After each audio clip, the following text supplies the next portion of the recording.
Hey friends, and welcome back to Stronger Every Day. My name's Chrissy. It is great to be with you all. I hope everyone is doing good. So today we want to talk about where is God when? So I feel like we've all felt that, right?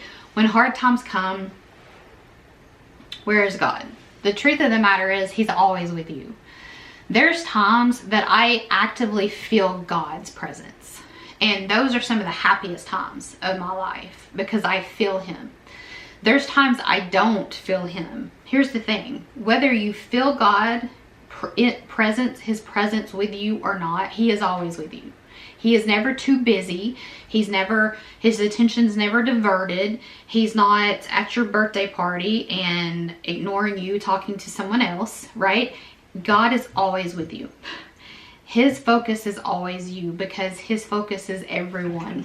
So He is always with you and He is always there, whether or not we actually feel His presence or not. We may never understand why some things happen. I don't understand why at a fairly young age that my mom died of breast, brain, and liver cancer at age 59. I don't understand that. I don't understand why the relationship that she had with her family was hard. I don't understand why one of my relatives has been battling treatment-resistant cancer for 8 years. I don't understand why one of our best friends is fighting something very similar for 2 or 3 years. I don't understand why Nick has what he has and has had coming up on a year. There's a lot of things I don't understand. They don't make sense to me. As humans, our mind, we like logic, we like order, we like reasoning. We want to know why. You know, that's something children ask all the time. Don't touch the stove. Why? And then you have to explain why. You know, don't ride your bike without a helmet. And then you have to explain why. Like that is the question. Don't swing the bat too close to someone. Why? There's nothing wrong with wanting knowledge. We want to understand everything, and we want to have a map, and we want to have it laid out before we take a step forward. I can tell you this, a few months back, I had thought some about going to Bible college a year or more ago, maybe 2 years ago, but as you know, Bible college is expensive, and there wasn't one close to us, and so I just kind of thought, well, that's just not for me. And so then our church offers a Bible school. It's different, but it gives you a lot of the knowledge that you need. I don't have anything to compare it with as far as Bible college. I mean, I do have a 4-year degree, but as far as is it exactly like going to Bible college, I don't know the answer to that. But they had announced it. I was kind of excited about it. I remember looking at Nick and him looking at me and thinking maybe. And then we talked about it and we prayed about it. And I mean, here's the thing. And I even remember saying this. If I'm wrong, it's not like I'm saying let's go shoot heroin. You know, I am wanting to do something that teaches me more about God and helps me understand the Bible more and helps me understand the history more. And so we talked about it and we prayed about it and we were both on board and felt like that's what we were supposed to do. And I remember right before the first payment was due that I had texted Nick and I said, you know, are we sure? There was something deep in my gut that was it just gave me pause. And I remember texting him and saying, are we sure before I make this payment? And he said, we haven't went through all the turmoil we went through over the past few months related to his health and, you know, losing some of our kids and just the way of life right now to say no to this. opportunity. And I said, okay. So we paid the money and we went to 3 or 4 weeks of school. And we were sitting there in bed one night. It was on a Saturday night, and we were talking about just life. And, you know, we had our 9-to-5 jobs, quote unquote 9-to-5 jobs. We had our homestead. We had tried to take Diesel to a doggy class, and it set Nick back a solid 10 days just from him tugging and pulling. We were also doing this, and so there's a little bit of homework, a little bit of reading, a little bit of this, a little bit of that, and just, you know, small group and all the things. And I remember just sitting there overwhelmed, and I said, what's your thoughts on Bible school? And he was like, what do you mean? And I could tell in his response to that he was where I was at. And I said, I just don't, it's not, we have too much going on. And I just don't think it's right for us. And I said, I'm overly stressed. You know, it was I don't know, 4.5 hour commitment. And then the studying and the projects and the learning and, you know, trying to do the best at it. Like, I just didn't want to just sit in class and not, you know, study and read. It was too much for us. And I said, how could we have missed God like that? And then God promptly reminded me of, everybody wants a roadmap, but you saw something that you thought that I wanted, and it's a little embarrassing to say that I thought I was hearing from God. But here's the thing. So I took a step to the right, and he gently corrected us back straight and said, I didn't call you to go to Bible school. That's not what I called you to do. That's something that you wanted to do. There was no harm in doing that, but that's not what I've asked you to do. And it put too much pressure on you, and that's why neither one of you are enjoying it. And then I realized that even though I had made a mistake in stepping out to do something that I felt God was calling me for, I'm proud that I wasn't frozen and just wouldn't take a step at all. And that's the same with this channel. God called me to do this. It was hard for me. We've mentioned that I misspeak sometimes. I get my numbers backwards. Sometimes I don't have good pronunciation of certain words. And so the devil puts that in my head, and well, this is why you shouldn't do this. People are going to make fun of you because of all the things that you have. And I had always tried to hide my depression and anxiety, but God said, no, go forward with this. And so I took a step. So now we're 2.5 years in, coming up on 2.5 years in. And so, do you see what I'm saying? I didn't have to have a blueprint in front of me. So where is God when? He never leaves our side. But there are things that we're going to do that he didn't call us to do, and he has no obligation to help us through those. There's things that we're going to do wrong that we are going to have to answer for. There's things that people have free will that we're going to have to be affected because of. It's extremely difficult to put reasoning away and just trust God. Not because God isn't worthy, not because we don't think God can do it, because we're having to relinquish control of our life, and we don't know. It's like Abraham, pick up all your stuff and leave. Well, but he didn't know where he was going or when he was going or how he was going. He just did it. He had to take a step. And even if he had taken a step and God said, that's not what I called you to do, they would have brought it back in, right? He would have brought him back into the straight path.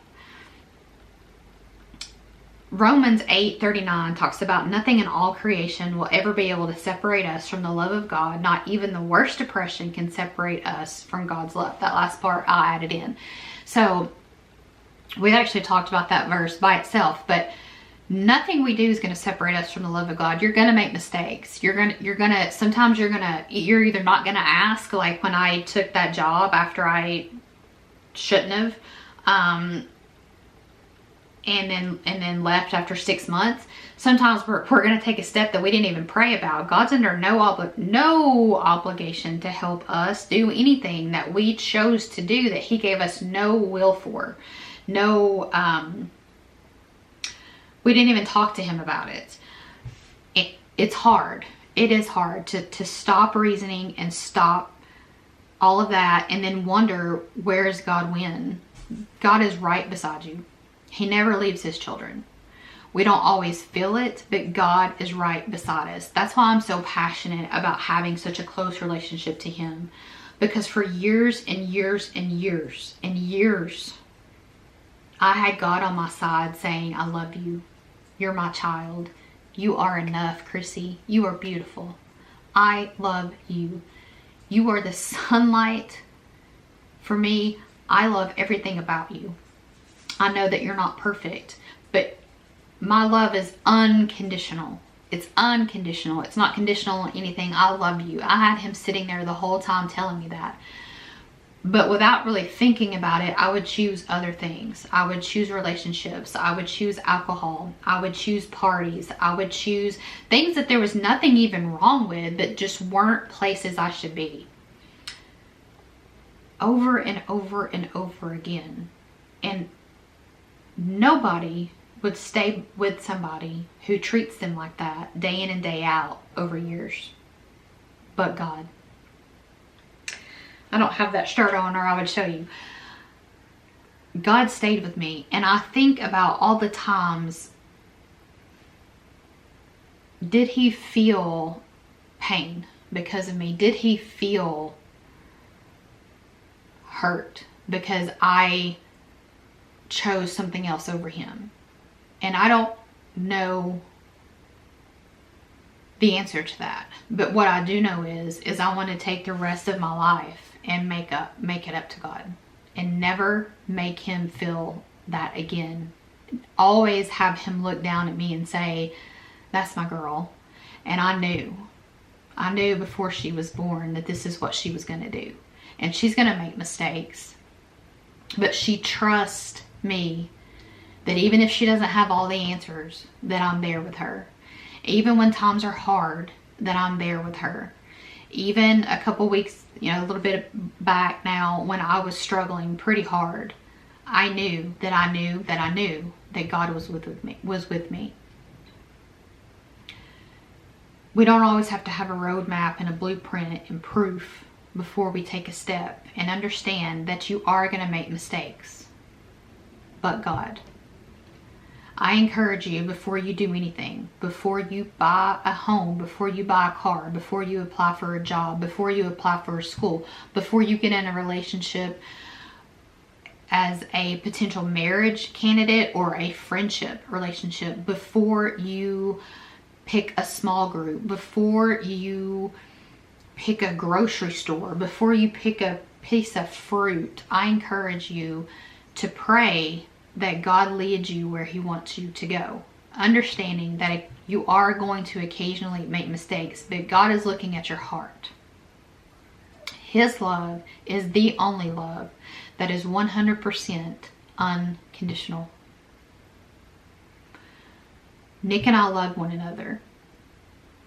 But if I came home every day and I treated him the way I treated God and chose everything else over God multiple times, his love would be conditional, and eventually he would leave.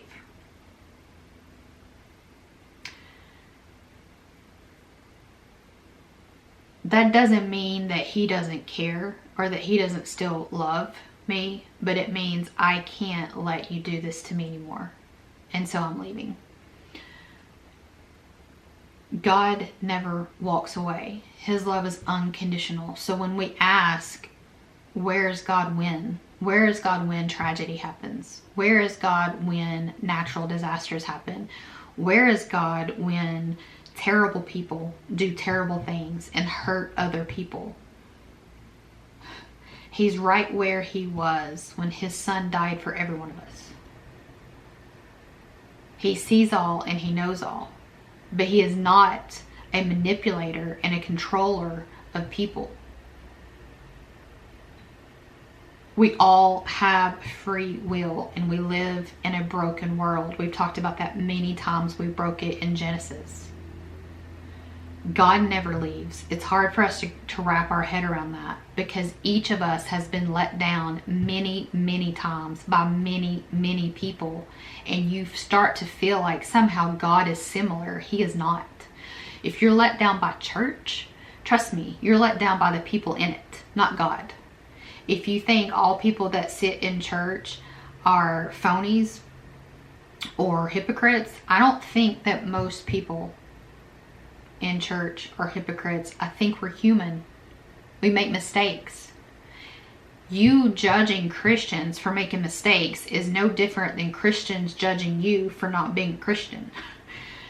Christians are not perfect. If you look at my life and you walked beside me day in and day out without my knowledge of knowing you were there, and you watched how I interacted with everybody and everything and every situation and every traffic jam and every person giving me the middle finger because I'm going too slow, or the cashier slinging, my groceries on the thing, you might think, no, that wasn't very Christ-like attitude. Does that mean I'm a hypocrite? I'm human, right? I don't want to behave in an ungodly way, but there's days, I've said this before, when it's kind of like the icing on the cake, the straw that broke the camel's back. Like it's, things have pushed you to that level.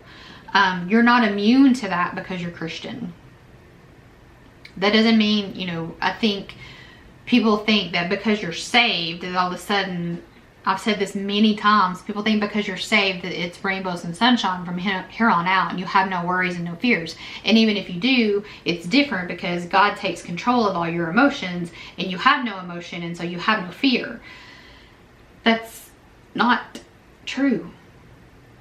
God's not a puppeteer up in heaven pulling strings. It's, you're going to experience fear. You're going to experience anger. You're going to experience sadness, happiness, joy. You're going to experience